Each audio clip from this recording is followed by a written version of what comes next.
سلام امیر خان، امیدوارم خوب باشید.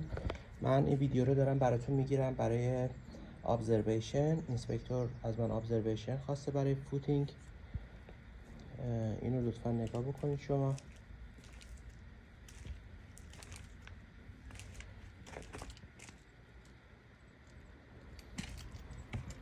اینا رو همه رو با اپاکسی زدیم توی اگزیستینگ اسلبمون.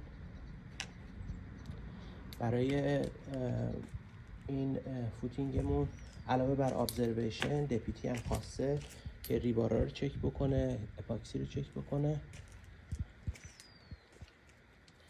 بعد عرضم بزرگتون برای شیروالی که توی پلن هست، این استمپی که روی شیروالا هست نوشته 3216 اما اینسپکتوره میگه که من این طرفم یه دونه شیروال میخوام روی دوباره این، یعنی چیزی که تو پلن هست میگه یه شیروال دیگه روی این دیوار باید بخوره.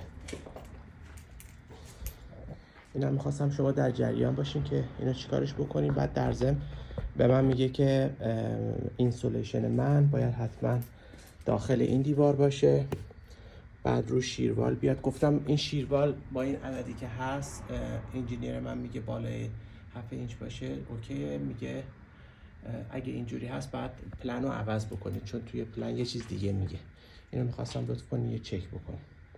بعد من چون یه دونه دابل وال روی این استم میخوام بذارم، به من گفتش که دوباره یه دونه ریپورت بعد انجینیر بده که در واقع یه دونه یه روی کاغذ فقط بنویسه که این دابل وال یا دیوار دوم کازمتیک استراکچرال نیستش، فقط حکم چیزو داره، کازمتیک داره.